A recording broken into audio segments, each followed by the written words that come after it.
Want details? Fine. I drive a Ferrari 355 Cabriolet. What's up? I have a ridiculous house in the South Fork. I have every toy you can possibly imagine. And best of all, kids, I am liquid. So, now you know what's possible.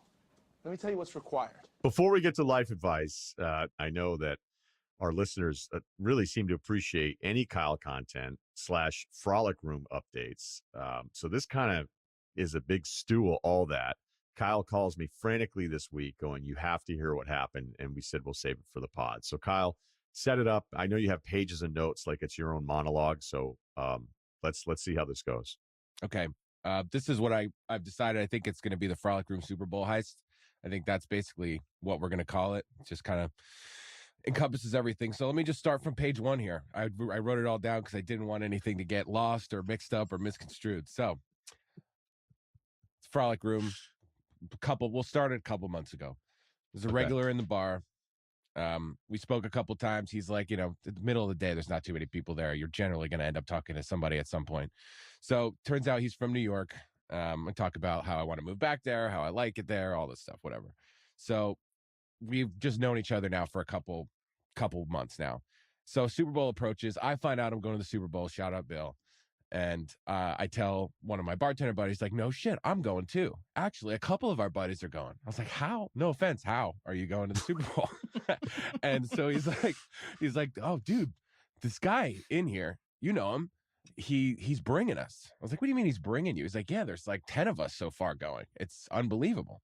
So I talked to this guy. I'm like, hey, are you bringing these guys to the Super Bowl? I was like, I don't want to go. I just, I'm going too. And he's like, oh, yeah.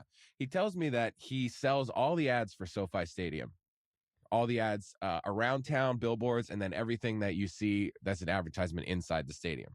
He says Kroenke is his guy. He says he was supposed to go to Rams Cardinals, the playoff game, but he got COVID the day of. And he couldn't go, and he said he returned the tickets. And the COO of the Rams said to him that as a makeup for this, you can have most of a box at the Super Bowl, is what he says.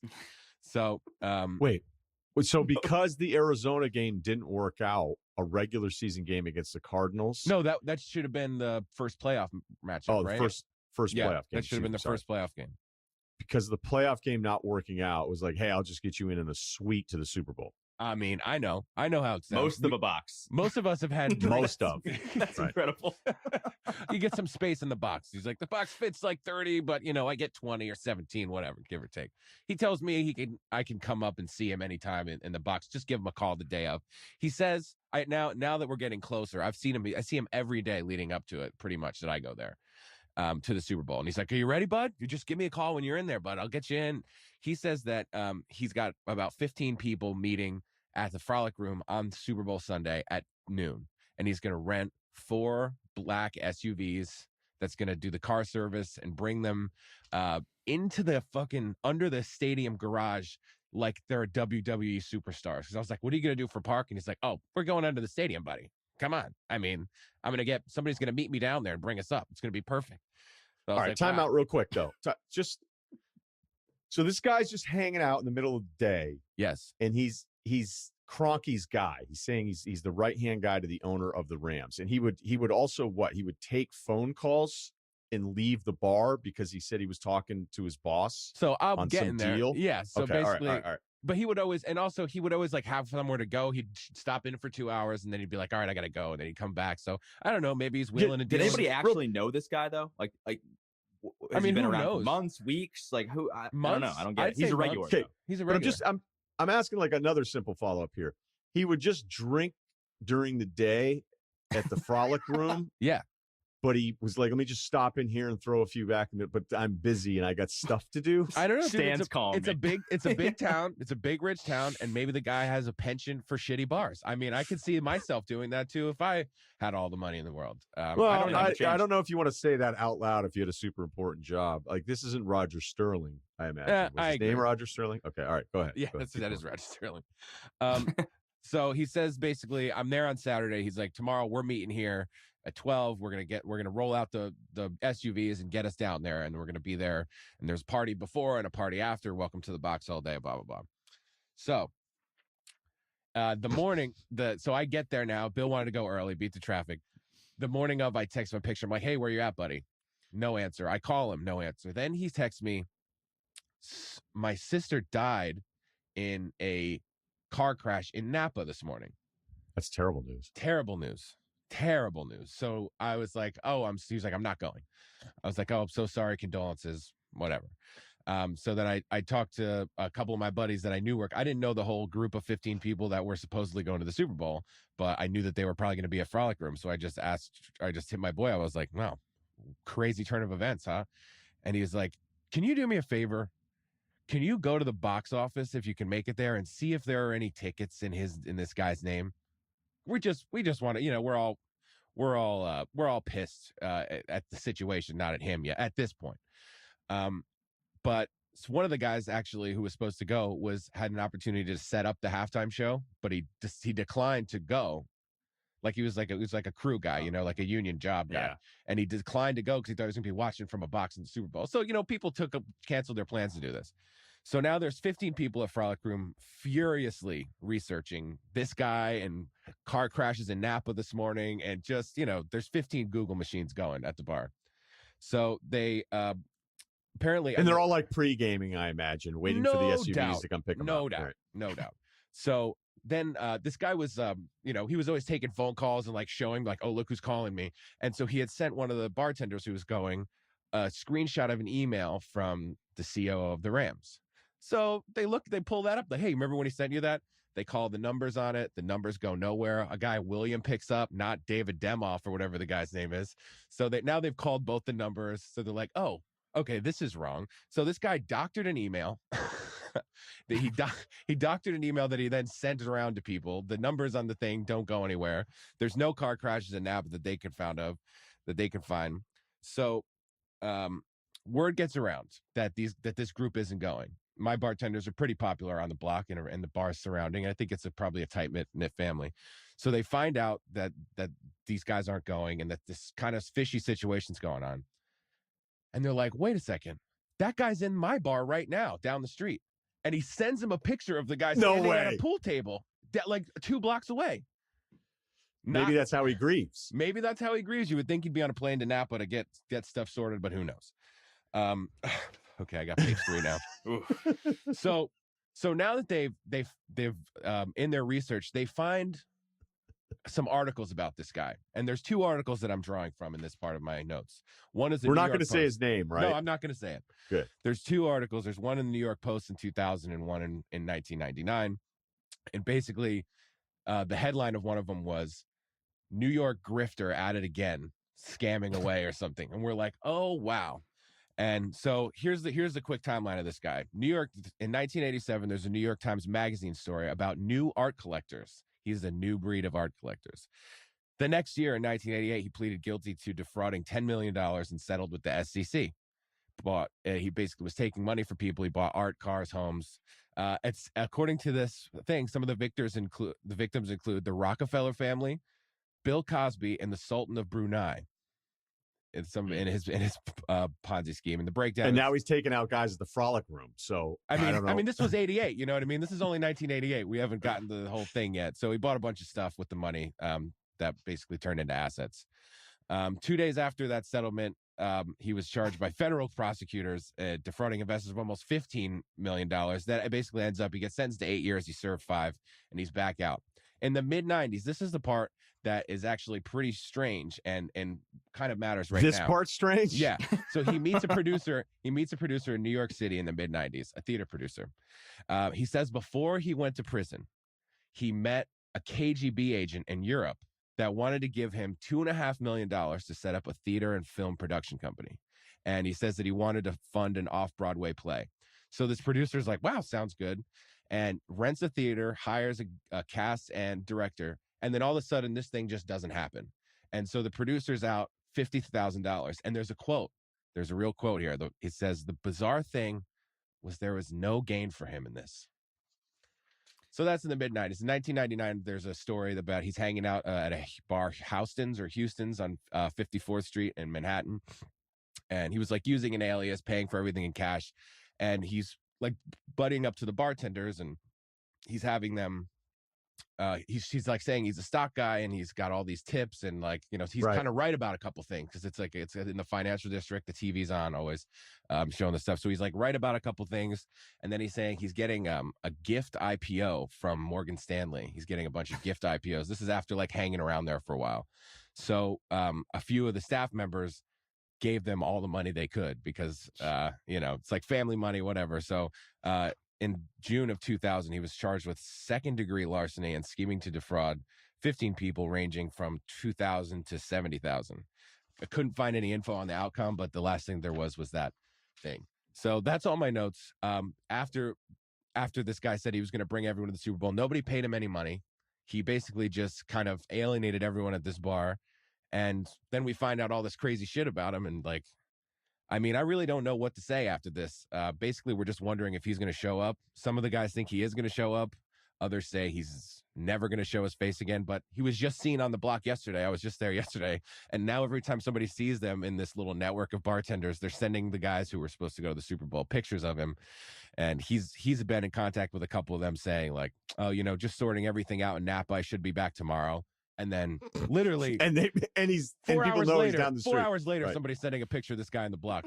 So I really don't know what's going to happen. I don't understand why he did it. Nobody paid him for the car service or threw in for anything or. No one paid anything. So honestly, the Frolic Room got off light here. Yeah, a couple guys had their Sunday ruined. A couple could have made money for Super Bowl. One guy could have went to the Super Bowl but didn't. Another guy had tickets, turned him down because he was with this group. No, he was going to be working for the halftime show, but I imagine when union guy. When you're not doing that, you know. So, but there's a couple people that were off work, and some people were like, "Well, I wouldn't have come to the Frolic Room today. That's actually not what I want to do. I would have been doing something else. I don't know who that person would be, but that's what I've heard." So we just really don't know what's going on. They've now ran a background check. Somebody ran a background check on him and found out who his sister was, and there was a call placed. The sister's alive, so we don't. That's great news. That is great news. That's a happy That ending. was the one part where you're like, well, I guess if she's really dead, this is awful. But she's not. So everybody's good. The guy's constantly lying about where he is and who he is and where he works and what he owns.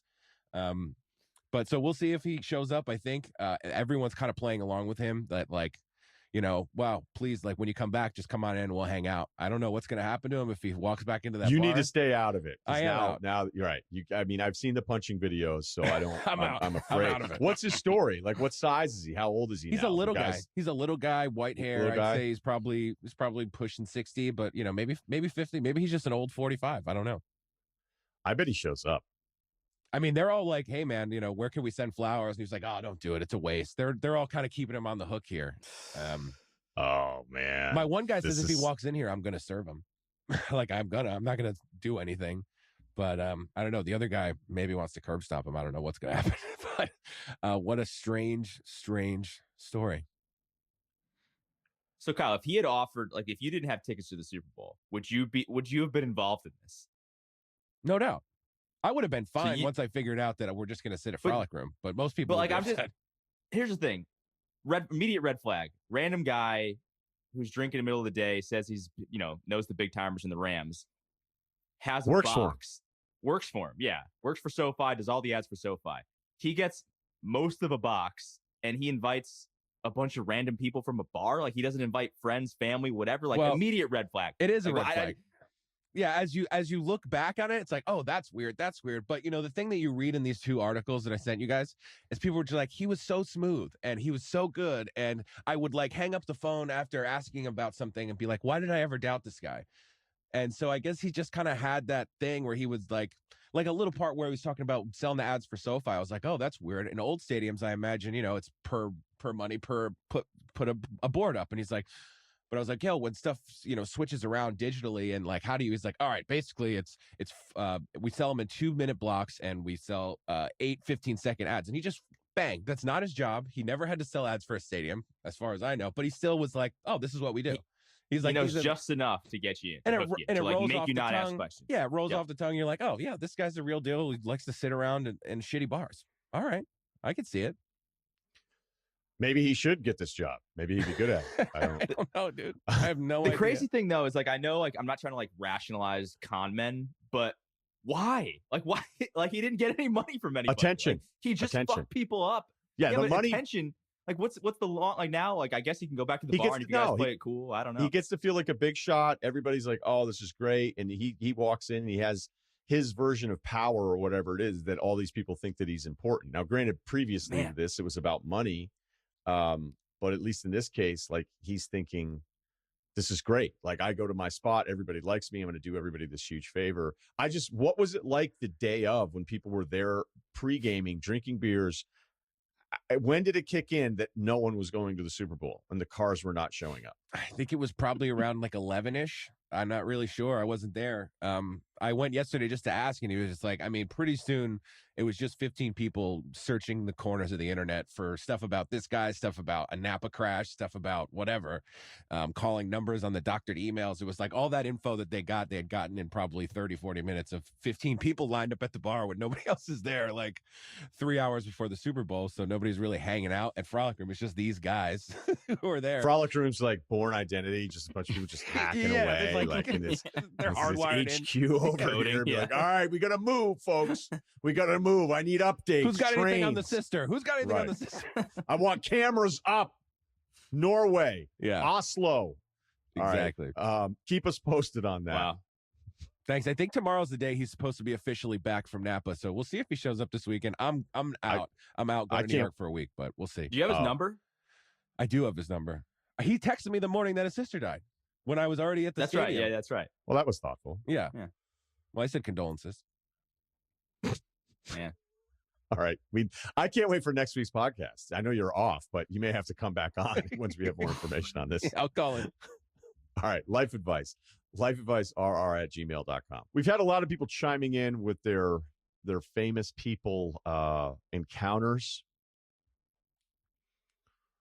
And for the most part, they're all very complimentary to the famous person.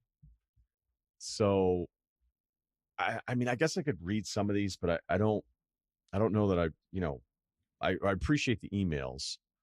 This one's pretty good. Let's just do this one. All right. 62175.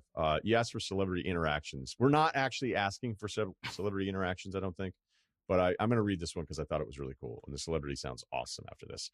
In 2009, my cousin and I were flying from Boston to LA, had a layover in Newark. I was 14, cousin 18. Our journey to the LAX gate, my cousin spotted Reggie Noble, that's Redman, walking in front of us. We were kind of thrown off because not a single person came up to him, but we pursued and ended up dapping him up and told him Muddy Waters was dope. I had no idea what that was at 14, but I agree with my cousin. Very dope. The interaction lasted about 5 minutes. We kept it moving. Also, he's tall as shit. I was the same height back then. I remember looking up at him. About 20 minutes later, he sought us out and asked us to watch his bags while we waited in line at Panda Express. Incredible stat. Obviously, we said yes. He grabs his food. He talked to my cousin, an aspiring rapper at the time, for nearly 45 minutes. That would have been great if I teed it up and said, for nearly 45 seconds.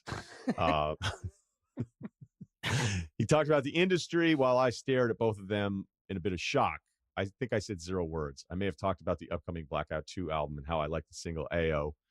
And I'm pretty sure he was humoring me. He was awesome, though. Exactly how you'd expect Redman to be. Loud, funny, but incredibly kind and authentic. He took my cousin's album, gave us his phone number, and told us to call him when we landed in L.A. We left a voicemail or two to no avail, as we expected, but it was still absolutely wild. God, he gave you the number and everything? Yeah. That he didn't. We sure this was him? Yeah. Wait, it was this guy? Yeah, Does this guy have Super Bowl tickets? Yeah.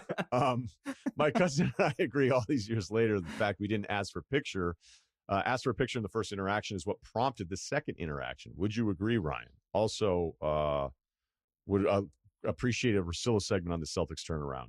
By the way, the Celtics really incredible run here defensively. What they're doing. I'll admit, in the beginning of the win streak, I was like, they're facing every team without their best players. But this is a nice little turnaround. Is it real? I mean, the 538 projections had the Celtics as the best percentage chance to win the NBA championship. I think that's a bit lofty. We've pointed out some 538 projections in the past. You're like, what the hell does that mean? But yeah, shout out Celtics. All right, so back to this.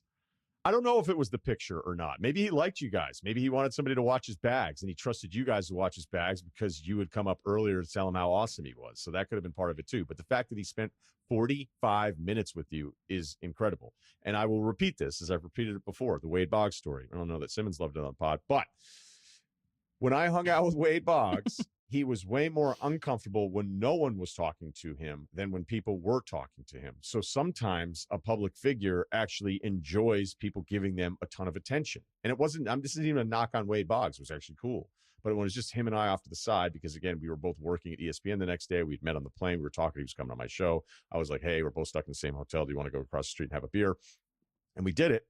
I would say that, like, it was this eye-opening experience for me, because I go, he likes the attention. And not a knock on him, but that could have been the case here. So there are plenty of famous people that fucking love being famous, and they like having everybody come up to them. They like, so, more often than not, a lot of people don't want to be bothered, but some people, maybe he just liked you guys, but I do think he probably wanted you to watch his bags and you were going to steal his shit.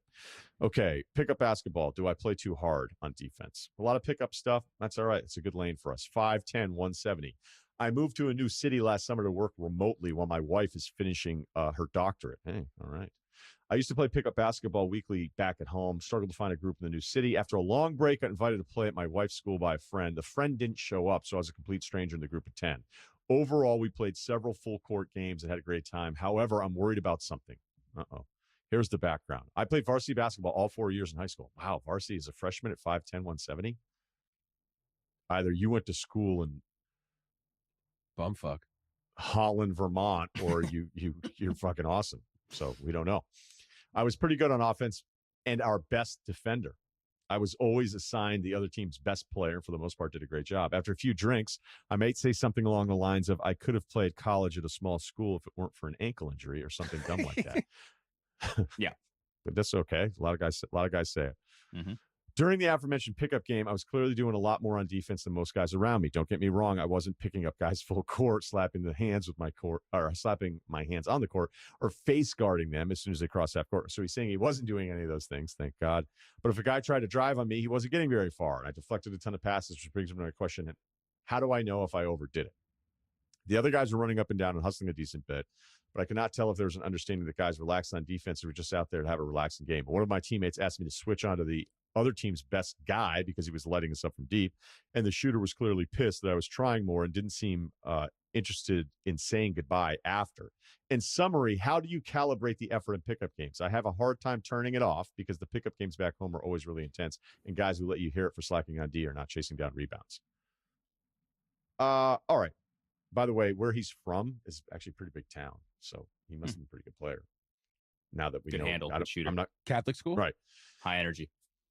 Here's the deal. If you're good enough to be varsity all 4 years in high school, then you should understand as soon as you're like, that's the great thing about basketball. I mean, kind of any sport if you played it, but like you watch somebody with a bat in your hands, you're like, okay, no, or whoa, all right. Basketball's like 3 dribbles. You go, nope. This guy didn't play. And if you played in high school, you should know. You should be able to answer your own question. I remember I used to play at the Celtics facility because it was convenient for me, but it was a separate gym. The Celtics had their own facility in Waltham, Mass, and then there was a full-blown New York sports club. It was Boston Sports Club, and I just loved basketball. Like, I didn't care. I just wanted to get shots up, especially back then, man. And there was an older lunch group, and the guys were really, really old, all right? And I'm in my 20s, and they'd play like half court, and I would say, do you mind if I just kind of run around? And I just knew. Like, again, the age was a little bit easier of a read. I think I got hit in the head. Well, I actually know this happened, but I got hit in the head once, and I got sort of pissed for like 2 possessions. It just started like going ape shit. And there was a guy that was part of the group that I think was 60, and he was a psychiatrist. Yeah, he was a psychiatrist, and he just looked at me and was like, okay, Ryan. He's like, calm down. We know you can do whatever you want if you want to. We appreciate the way you play with us, but. And I always felt like when he was looking at me, he was trying to figure out what my deal was. I actually really liked that guy. He was nice, but I just always kind of got like the psychiatrist vibe when he was looking in my eyes. I think he loved the dead, but he also kind of looked like Jerry Garcia. So maybe he'd never mentioned the dead. And I just made that connection because of the way he looked. Really nice guy, really good group. But I knew, hey, you're not fucking killing people boxing out here. All right. Take it easy on the Barkley Olympics game stuff here. So if you're a guy that's played, you should be able to figure it out. Now, the defensive thing, yeah, in a pickup game like this, if it's a friendly game and you're going, full on lockdown defense, it's kind of fucking annoying. But if this was intense, if the other thing that I think saves you here, though, is if you had a teammate that was like, hey, switch on to this guy, he's lighting us up, then these guys are kind of taking it seriously. So, yeah, don't pick up people fucking full court and pick up games, okay? Definitely don't slap the court. But you should be able to figure this one out. And I look, I get it as much as anybody, not being able to turn it off, being too competitive, all that kind of stuff. All right, I get it. But if it's a casual game and it's their game, right? This isn't your game. This is their game, and nobody knows you, and you're trying to be prime Gary Payton, it's probably going to annoy some people. But the fact they asked you to switch may save you here a little bit. So, Rudy, I know, like, the ESPN games, like this, we had some guys that just were ridiculous, right? Well, this makes me want to rank at a future episode like the top 5 worst guys in pickup hoops, because I think the guy who's good and who's like, probably better than everyone else, bringing the ball up, doing most of the scoring, shooting a bunch of threes, when that guy gets annoyed when somebody plays good defense on him because they think like that they're overstepping their bounds, like that, I actually hate that guy. And I used to have, there was this guy at the Y that we used to play with who didn't play like anywhere big. He was like a decent high school player, but he would get mad when guys would like actually try to D him up. And yeah, sure, like other dudes weren't playing as hard defense on like the random guys that were this guy, but there's a point because you're the best player on the court. So I actually think this guy's probably fine. Just because the one guy who was, kind of lighting everybody up got mad doesn't mean that you were out of bounds by playing good defense. And the guy telling you to switch over to that guy is your perfect indication for why that's true. So, don't go get chase down block and knock some guy to the floor and start like slapping the floor and all the stuff that you said. But it's okay to play good defense on a guy that's lighting you up on offense. So I don't think that's a problem at all. The ESPN stuff. I remember there was a guy, I'll never forget this, showed up full Dwayne Wade jersey, like jersey, shorts, wanted to bring the ball up. And he was exactly this guy. He got mad because like people were like actually trying to defend him. And that's just I know it's not the worst guy in pickup hoops, but in my head, I just cannot stand that dude. Right. But the guy you're talking about, too, was maybe one of the single most disliked on. You know who I'm talking about? Yeah, I know exactly. Okay. Okay. Full Dwayne Wade jersey. Right. And if a guy shows up wearing a jersey as a grown ass man, not even just the jersey, but the shorts too, that he sucks. I don't know him at all. I didn't know him personally. I heard he was a decent player. I know everything I need to know about him just by looking at him. I thought he was a decent player, though. He was okay. He was fine. Yeah. He was fine. He was shorter, but yeah. No, anywhere. There's a weird basketball thing where if you're really good, you try to show how good you are by not trying. And you're like, hey, I'm not going to take this seriously. Like, I remember some of the guys from the UVM team came to play at our house. Because at that point, we were just friends with everybody. I mean, it was kind of the cool thing about Vermont. You're around, and everybody got through their younger alpha shit. And to believe it or not, like most of us all really liked each other towards the end. I mean, there's always a couple guys that weren't going to like me, but a bunch of the guys from the team came down.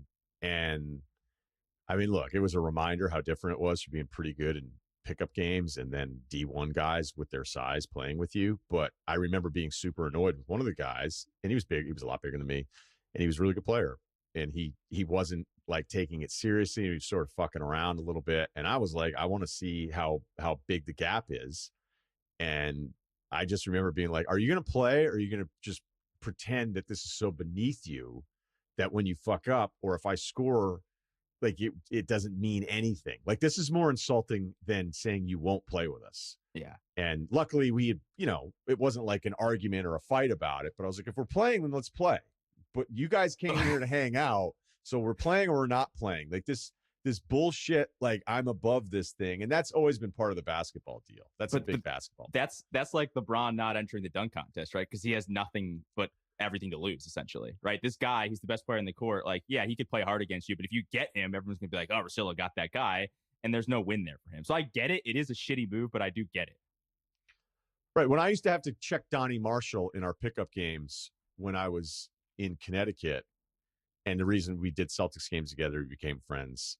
And, he's 6'6", and he's athletic as shit, and he can run like crazy, and he barely scored in the NBA. And then he plays in this pickup game with us when he's 10 years removed from even playing, and he can do anything he wants. Yeah. Do you know how hard I fucking tried against him? I mean, but he was like, no, I'm good. He's like, I want to get a workout. He's like, you can try as hard as you want. Nothing is going to work out for you, but go ahead. He's like, I want you to play this hard because at least somebody's, he's because he would just be like, hey, Russillo, you got me. He's like, just try, just try. Because he's like, I know you're dumb enough to pretend you think you're going to stop me, where other guys aren't even going to bother. So I think when it's not your game, and I get not turning it off. I know I've repeated this, but when it's not your game, you got, especially trying to meet new people, man. Yeah, that's like, yep. you gotta figure out a way. Sometimes you could do something where you say to yourself, I'm going to try to do these different things in a pickup game. Although I say that to myself sometimes. And I suck now, by the way. God, I'm fucking awful. I'll be like, hey, you know what? I'm going to do this. I'm going to do a little of this today. And then 2 seconds into the game, it's like, yeah, that's not happening. So whatever. But if you're joining like a random game with people you don't know, the number one thing you can do, especially, I mean, at least on your own team, to win everybody over and have them like you, is just to play good defense. Don't want, so I think this guy actually, and so you pissed off the other team. Who cares? Your own team was pumped about it, and clearly they cared about the game. So the best thing you can do at a random pickup game that you don't know anyone at is to try hard and play good defense and don't want the ball a ton. I agree. That's what he did. So I'm on this guy's side. Defense is all I have on a basketball court. That's all I have. That's all. It's all about effort. Effort. I'll get rattled as I go for a layup. I'll miss a three every time, but God damn it, I will try to stay in front of you. I don't know. I feel like we're figuring something out. I hate to do this to my guy Roots, but it sounds like Roots is kind of a Thibault type out there where you're trying to bring what you can to the game. At the Y, because listen, I never played in high school. I thought I was pretty good, but I was always short. I could handle, to shoot a little bit, but I was always short. I wasn't like super athletic. But at the Y, I thought I was pretty good. But part of my thing was I played hard, man. We would play hard. And what are we doing here? Why would we come here to get a run in if we're not going to actually try hard? And I wasn't the guy who was bringing the ball up, shooting a ton of threes and taking it to the hoop. I can in certain situations, but I'm going to play good defense on you. And there was guys at the Y that used to get pissed at me about it, but they were dudes that you don't even want to hang out with. So I kind of knew that I was in the right anyway. And they were just mad because I was playing good defense on them and I wasn't giving them open threes. I love that, by the way. I don't know. All right, but some games are different. There are games. Not at the Y though. These are games at the Y where guys are there to play competitively. The Southington Y? Yeah. No, yeah, those are competitive games. Yeah. I used to play in those before we even met. So I would go over and play in that lunch game, and that was a competitive game. I mean, most gyms that have anybody waiting, it has to be competitive because there's a guy waiting for the losing team to go, and the winning team's trying to stay on, right? Any gym. I'm not like the guy being aggressive at the 55-year-old guy with 2 knee braces on. If you're a good athlete and you're in your 20s or whatever, and in somewhat your prime, I'm gonna play hard. I don't know what do you want me to do? I don't think I was dirty. This wasn't I'm not like a Grayson Allen situation. Tabletop I was guys just playing hard, tripping. Yeah. Yeah, I played in the Jewish men's league. You did not have to be Jewish to play in it in West Hartford, and I remember I went up for a rebound and a guy put his hands around my wrist and yanked my arm down as I went up. I mean, he could have fucking dislocated my shoulder. I don't do that shit. And I turned. I was like, "What the fuck do you think you're doing?" And the guy's like, "We're playing ball, right?" And I went, "All right." Now I'm definitely gonna fuck you up at some point when you're not gonna see it. You're gonna be going up to box me out. The worst guy was the guy that would really chase down hard on a breakaway layup, because then that you could hurt somebody doing that. That guy sucks. Don't be that guy. But if you're trying to stay in front of a guy, maybe a little hand checking, there's nothing wrong with that. Totally. All right, this has gone on long enough. Sorry. Yep. I have another life advice, but we went so long today that I promise I'll make it up to you next week. Because that pickup one went way longer than I thought it would. And then we also have the Frolic Room scandal. So just a lot of moving parts. So we'll talk to you next week. Ryen Russillo Podcast. Thanks to Kyle and Steve. Ringer, Spotify. Please subscribe.